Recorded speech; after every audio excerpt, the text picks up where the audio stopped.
Hi everyone, welcome to, I guess, a video.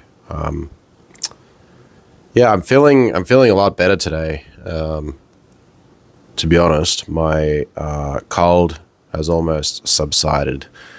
So yeah, I feel pretty good. Kinda, I think. I feel good. Yeah. So we're going out possibly today, but working on some cars.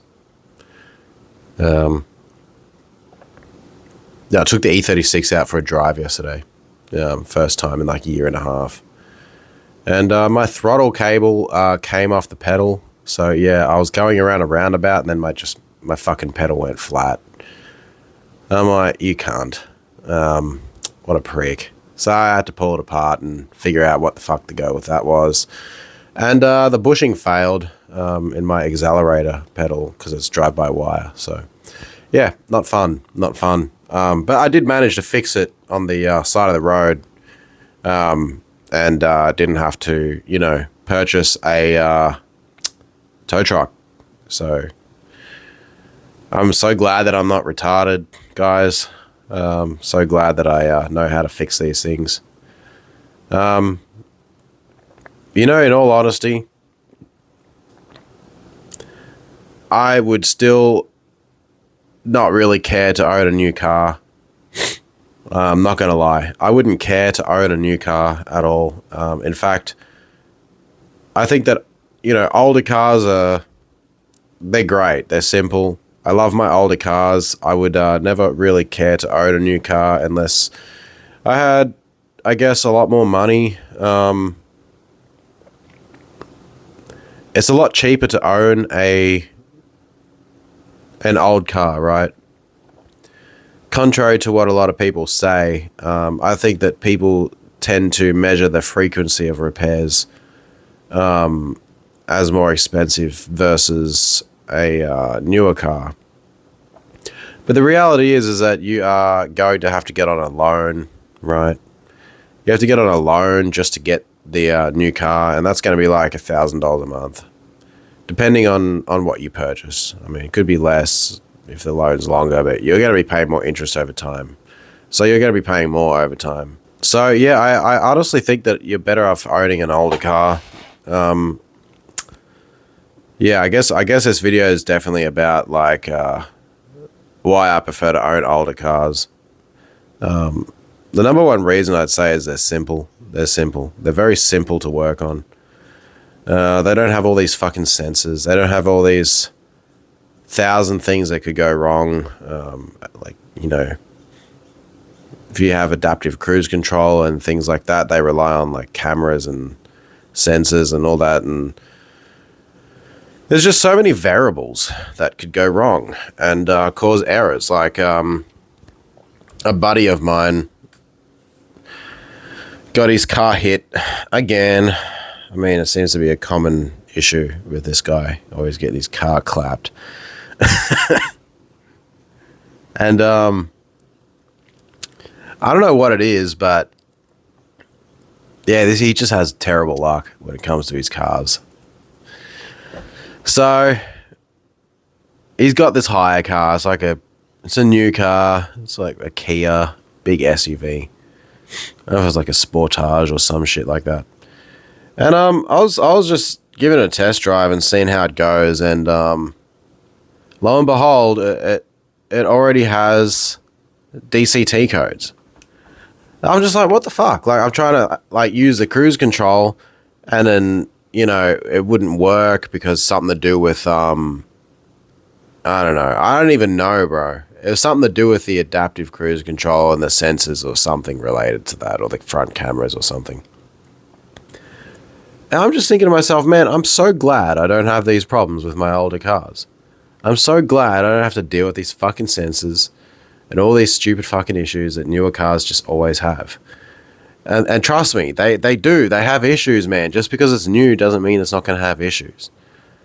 In fact, oftentimes, even the lesser issues it has, the more expensive it is to fix, because they assume that because you've got a new car that you've got money, right? So just like they assume that if you've got a BMW, you've got money, even if the BMW is like 20 fucking years old, right? I sleep well knowing that I don't have to deal with that bullshit. It's a simple for me. I have old school cruise control. It works just what I need. It's perfect. Yeah, I don't have adaptive driving like lanes and the steering assist. But why the fuck should I? Why do I need that, man? Like, why do I need that? I should be able to know how to drive anyways, right? I should know these things. But I guess I think a lot of the reason that people are becoming worse drivers is not only because, Australia just allows anybody to get their license quite easily, especially like internationals. Like immigrants, they just come over here and they just swap their license. It doesn't really require much. At least it didn't used to. I'm not sure about now, but I just find it funny that they would rather just, lower the speed limits than actually, go and look at the actual problem, which is, you're bringing people over here that don't know the road rules, don't know how to drive. They easily get their license. They're driving on international licenses and they're just causing accidents. And it's like 100 people or whatever have an accident and die. It's like, now everyone has to suffer because that's the Australian mindset, right? One person ruins it for everyone somehow. I don't understand how that works, man. Just because there's one fucking retard that doesn't know how to drive, everyone else has to then, suffer because of that fucking idiot. I don't get it.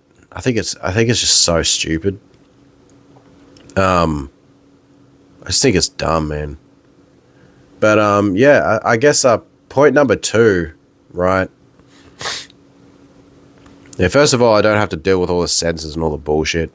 Point number 2 is like mechanically they're just cheaper to fix. It's easier to find parts. It's very easy to find parts for older cars, depending on the car and where it's manufactured and all that. But for E46s, E36s, I think it's quite easy to find parts. There's a lot of aftermarket support due to popularity. Lots of aftermarket support for engine modification, all kinds of things like that. You got pistons, upgraded pistons, forged cranks, forged pistons, all readily available. Available, right? And, it's very easy to get parts and build these engines and make them extremely reliable. I've done about 15,000 kilometers on the E46 since I rebuilt everything on it. Like, I did everything, CCV. CCV, suspension, all kinds of shit. You know what? I think I talked too fast and I swallowed too much air. I think that's why that happens. Yeah, like I did everything, man. I did everything on that car. Like I said, CCV, fucking all the water pump, coolant hard lines to the engine block. I did all the sensors, the crank, the shaft position sensor, the fucking camshaft position sensor. I did everything, man. Everything except for the parts that I couldn't really access easily, such as the fucking oil pan gasket. But, that's gotta be...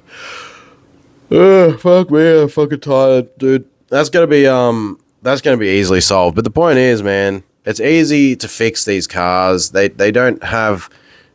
software that cuts you off from accessing them, that requires dealership level software or enterprise level software, whatever the fuck they call it. It's so simple to work on, man.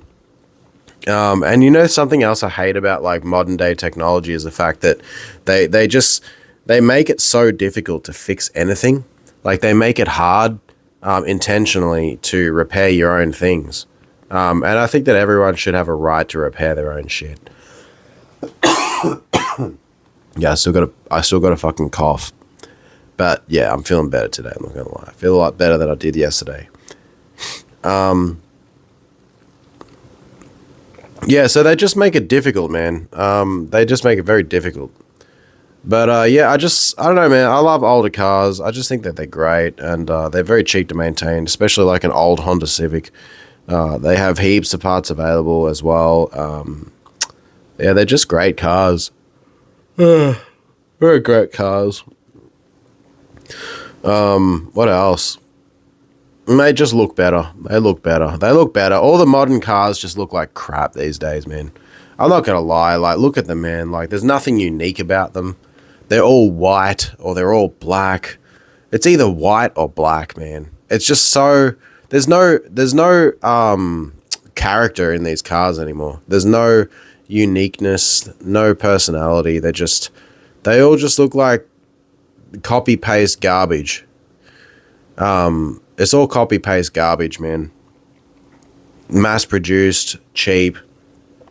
They intentionally make parts fail at certain intervals, just so that you spend more money, and then they charge you so much more that, you know, upselling you a new car actually sounds better than just fixing the current car that you've got, you know, because that's how they get you. They upsell you on all this bullshit.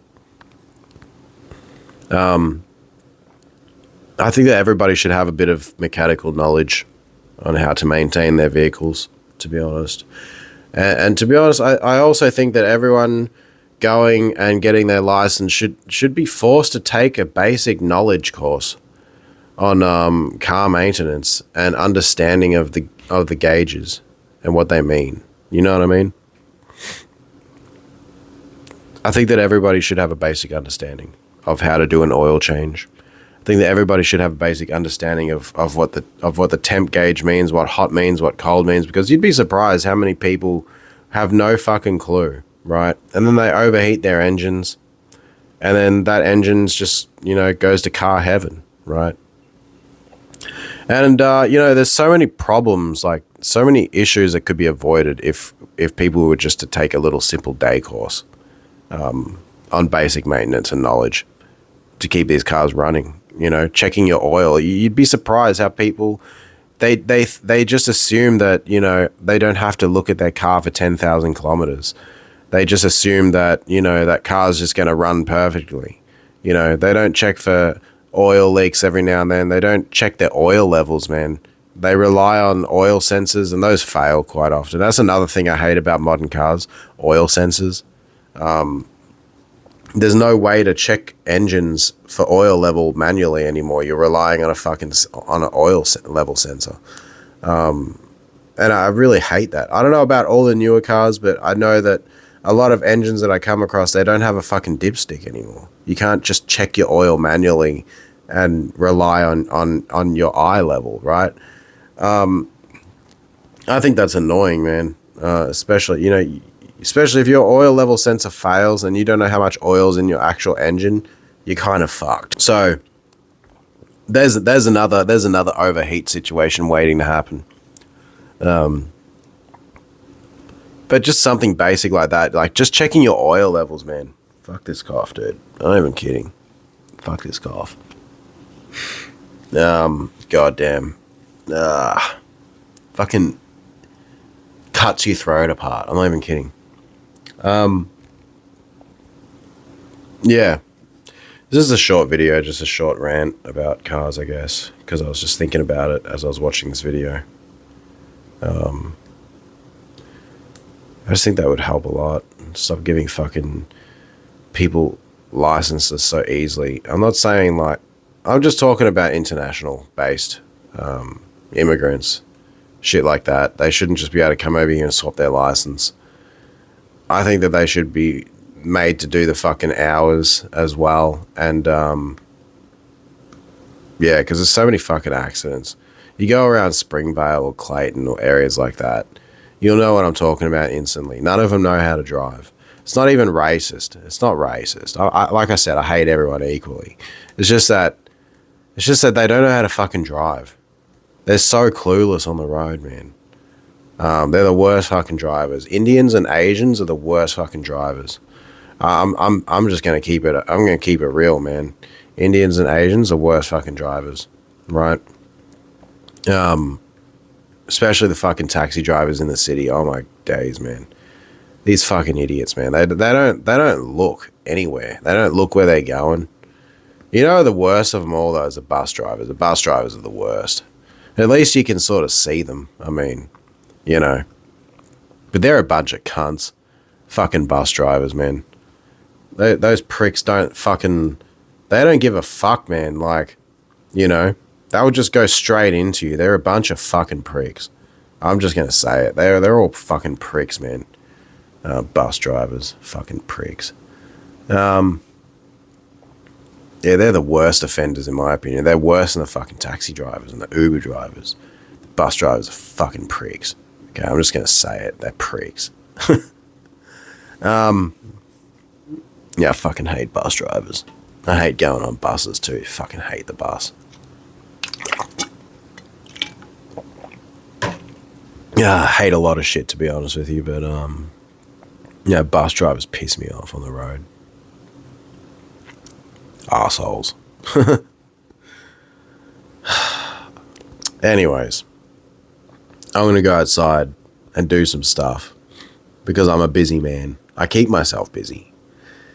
You know, I don't just sit around all day, even though, you know, all my videos are just me sitting around. I don't sit around all day, actually. Contrary to that, I'm quite a busy man. I do a lot of things. Whether my time is valuable or not is, well, subjective, I guess. Based on whoever's defining what my time is worth, I suppose. Right? Oh, man. All I'm going to say is don't get on car loans, man. Don't get on car loans. Don't own new cars. They're shit. They're all shit. They're all made to break. Nothing beats a Honda Civic. Nothing beats a Honda Accord Euro. Nothing beats anything with a K24. Best cars, Toyotas. Pretty good fucking cars. Pretty good cars, Toyotas. Old BMWs, despite their reputation, are fucking amazing cars too, and they're very reliable, especially in M54 engines, M52 engines, N50, is it N52s as well? Not N54s. N55s are decent, but avoid things with turbos in general, because they do require more maintenance. They do require quicker oil service intervals. I would never listen to the you know, the manufacturer, you know, recommended oil service intervals on turbo vehicles. I would change the oils a lot more regularly, at least 30% earlier than the recommended interval. I would change it a lot earlier, and I would make sure that I'm using very good oil, full synthetic, of course. None of the cheap shit. And I think a lot of people just, you know, they want to cheap out, man. They want to buy the cheapest shit they can find and shove it in there and hope that it's going to run great. And it doesn't. It does not run great. I just watched this video. This video by, I think, from Valvoline. They literally showed 500,000 kilometer engines, 2 engines, one with, you know, just basic normal oil, one with full, I think like full synthetic or whatever. The one with a full synthetic was significantly better in terms of everything. It was a no-brainer. I only use full synthetic oil with my cars. I don't care if it costs 50% more. I still use it because it's better. It's better, and you should use it too. Don't cheap out on maintenance. Don't cheap out on maintenance, guys. Holy shit, man. Right? Yeah, this is starting to turn into a car channel at this point. God, I just talk about cars so much. But I fucking love cars. And this is my channel. So I'm going to talk about what I love because this is my channel, right? So, I mean, fuck, man. Just do your fucking servicing properly, man. You wonder why your fucking shit's overheating or you're getting oil leaks. You want to know what causes oil leaks, man? I'll tell you what causes oil leaks. It's keeping shit oil. First of all, using shit oil. Second of all, going way past your service intervals, right?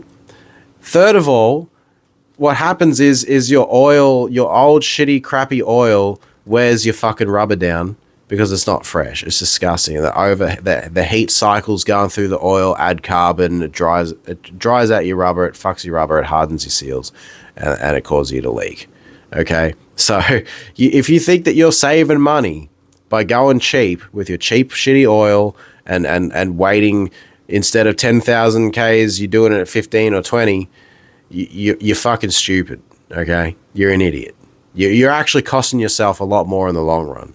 You're costing yourself fucked pistons, worn rings, you fucking cylinder scoring, loss of compression, or fucking oil, seals and rubber seals all breaking, gaskets breaking, rocker covers breaking, gaskets breaking. All this shit's going to break because you're cheaping out on your oil and you ain't using full synthetic because you're cheap. You're being cheap. And you're wondering why your car has so many fucking problems. It's because you're being cheap, okay? Don't be cheap. Just don't be cheap. Cheap and good don't belong in the same sentence, okay? My uncle told me that a long time ago. My uncle, he's awesome. Very smart man. Cheap and good don't belong in the same sentence, and I live by that, okay? I do. I truly live by that, man. I do. Just like I know that when I go and repair this shitbox X1 and replace a piston and I go cheap and I'm just going to replace that single piston, I know that long term, who knows? I don't know the outcome long term. Ideally, I should just upgrade the pistons and go forged. Go forged. I should go forged pistons. I should, But I'm not going to do that because I'm not keeping the fucking car. If I was keeping the car, I would go forged pistons. I'd get all the head, all the valves reseated, everything would be done. I'd replace all the major parts, forged. Why not? Why not? If I was keeping it, but I'm not keeping it, so I don't give a fuck. I'm going to make sure it works nice. I'm going to make sure it works to spec, and I'm going to sell it. I'm not selling a bad car. I'm not selling a broken car. I'm going to be selling a car that actually works, that'll be as good as it should be from the factory. Well, not really, because it's going to have 115,000 Ks on it. But realistically speaking, I'm not selling a lemon. I'm selling something that's actually, going to be working correctly. So it's different, right? But if I was keeping it for myself, I would go forged pistons. And I know some people are probably going to be thinking, why don't you just go forged pistons anyway and sell it to the next person? At least it's going to be reliable. Well, no, because forged pistons is going to cost me like $2,000 minimum, right? And then on top of that, I'm not gaining $2,000 from the end sale. I'm not gaining that money. People don't understand that just because they've done a bunch of modifications to their shitbox, it doesn't mean that it's worth more money. In fact, most times it's actually worth less because the people... they don't fucking want that shit on the car anyways. This is a reality. You're better off stripping all those parts off the car and selling it completely fucking stock. That's just the reality of it. It's just how it is. You don't add value onto your car by adding parts or aftermarket parts or coilovers or any of that shit. You don't actually add value. And nobody's going to be willing to pay for that shit anyway. So you're better off just, like I said, sell all the good parts, put it all back to bone stock, give it a nice cut and a polish, clean it up and sell it. You'll get the same amount of money as you would regardless. Unless you can genuinely not be fucked, but you still have to accept the fact that you're not going to get any more for it. It's just a reality, man. It's just how it is. Right? Unless maybe it's like an enthusiast car and you're trying to sell to a very specific buyer, but then again, you're going to be waiting fucking months just to sell it. Months, possibly even a year. It's a long time. It's just not worth it. You're better off just putting it back to stock, selling the parts. It's just like the E39 I got out there. I'm actually thinking about just chucking it all back together, chucking it in like make it real bone stock, and just sell it for like, I don't know, $3-4 grand. I'm really considering just doing that instead of parting the rest of it out. Because realistically speaking, I probably, like, I don't know. Look, I can get more parting it out, but it's just so slow to sell E39 parts. And the area that I'm in makes it more difficult. So, I don't know, man. I don't know. I don't know if I should do that. But I sold the coilovers for $1,000. I sold the wheels for $1,000 as well. I sold a few different things already. So I've got the money back for the aftermarket parts. And now all I can do now is if I want, I can just sell the rest of the car. So, yeah. Yeah, like I said, you're better off just selling the parts separately. You'll get more money for it. It's pretty easy. So, yeah, that's the video, guys. I just wanted to rant about cars and, Yeah, don't get me wrong. Like modern cars are really nice to drive and they feel great, and it's like, but I just don't want to deal with the cost of fucking maintaining them. I can't fix them myself because if I do that, then I void the warranty, and then it's like, well, what's the other alternative? I have to go and take it to a dealership and spend $1,500 every fucking time I get a service because that's how much it costs. It's not worth it. It's not worth it, man. And then on top of that, I have to spend fucking $800 to $1,000 a month on the fucking repayment. But you know how much that costs over time compared to just having an old Honda Civic? Oh, but the old car will break down. No, it fucking won't. You're better off. You know what you're better off doing? Buy that shitty old car for you know, two to $5,000, right? Buy that shitty old car, and then go and completely buy an overhaul of parts, just like I did with the E46. All new suspension, all new hoses, all new water pumps, thermostats, coolant hardlines, CCVs, fucking, you know, hoses, everything brand new, airlines, everything brand new, all gaskets, rocker cover gasket, oil pan gasket, everything, just get it all brand new. Do a compression test, of course. Make sure that compression is good before you buy an old car. Always compression test. That's my rule. I always compression test an old car. Pop those fucking coils out, take the sparks out, do a compression test. It's very simple. It will save you a lot of time, a lot of fucking headaches. Because the one thing I can tell you is that if you know the engine's good, the rest of the car's not a big problem. You know, as long as you know you got a good engine. Because head gaskets are expensive to replace. And a compression test is very cheap to do. Okay? Yeah, just do a compression test. Make sure all those cylinders are good. Make sure the compression's good. And, yeah, order yourself a nice $3,000 to $5,000 worth of parts and just replace everything. And you've basically got a brand new car. Literally. You basically got a brand new car. Simple as that. And that will last you for years. That'll outlast the new car. Guaranteed. It will. You know, if you're a little bit more mechanically minded, you can go and do the timing chain, the timing guides, and, you know, even if you wanted to, you could just take the head off and replace the head gasket, make sure it's new, chuck on some ARP head studs. That shit's never coming apart. It's worth it. It's worth doing. I could probably say I got one of the most reliable E46s in Australia.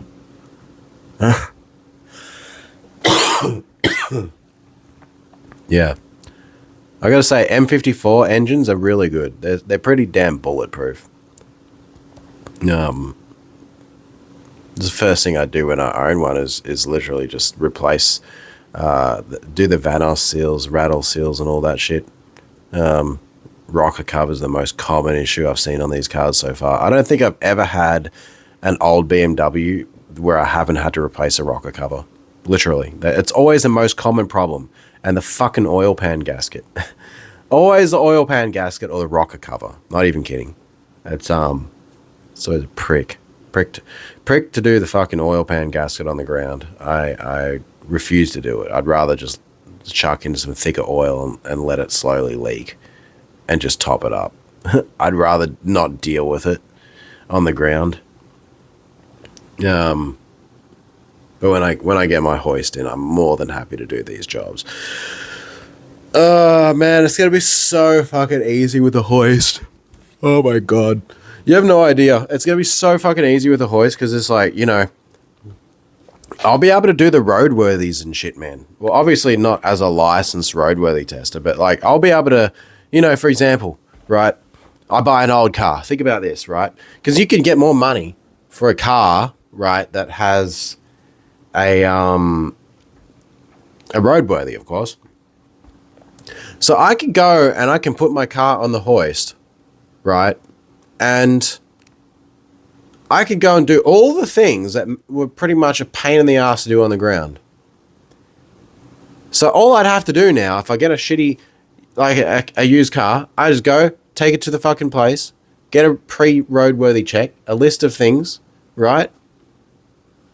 I get my 30 days to repair it. And chuck it up on the hoist, replace those parts, take it back, and essentially, I've got my roadworthy done legally. What, $300? And that's it. Mechanics hate it when you do everything yourself because it takes money out of their pockets. They don't like giving roadworthies for nothing. So it's ideal to leave a couple of things there, a couple of small things for them to pick on. Because if the car's too perfect, they'll pick on it. But if the car is too perfect and they pick on it, well, then you have the ability to be able to get up underneath that hoist and take those photos and be like, well, no, there's nothing fucking wrong with this. You better fucking correct it. Or, you know, I'm going to go and complain to Vic Roads because you're not fucking doing your licensing properly. You're not following the fucking laws. You can't just say something is not roadworthy just because you say it's not roadworthy. It has to be not roadworthy. It has to be actually not roadworthy. You know, like you can't come up to me and say that, you know, just because my bushing has some fucking cracks in the rubber that it's not roadworthy, because that can only be surface-based cracks. If you inspect the actual bushing and there's no movement and it's correct, then that bushing is technically fine, and that's a roadworthy pass. You know, they can't just say because it's got some fucking surface level cracks on it. That's normal for rubber. All rubber gets surface level cracks. But these motherfuckers will sit there and say, oh, no, that's not a pass. That's not a fucking, you know, that's an issue. You have to replace it. Why the fuck I have to replace something that's doing its correct functionality? Why the fuck should I have to replace something that's working correct? Right? Just because it's got a couple of surface level cracks? Fuck off. Nah. And I tell you what, these motherfuckers won't get away with that shit when I get my hoist. Because I'll be able to, you know, chuck it up, actually look at it, wipe it, and be like, yo, there's nothing fucking wrong with this, so you better correct it, motherfucker. Right? It's going to make it so much easier, though. Like, buying and selling shit. And, you know, even selling the car in general, like I can chuck it up on the hoist. Someone comes and inspects it. Like they can actually have a proper look underneath the car. So, I mean, that's kind of cool. You know, that gives more buyer confidence as well. You know, it just makes it a lot easier. But, yeah, anyways, that's that video. I'm doing a shorter video today, 30 minutes. Yeah, so I'm going to go and do some stuff now. Feeling pretty good. A little bit of a cough, a little bit, you know what I'm saying? But I feel pretty good. It's like, I've had this cold for like, I don't know, 3 days. It's not too bad.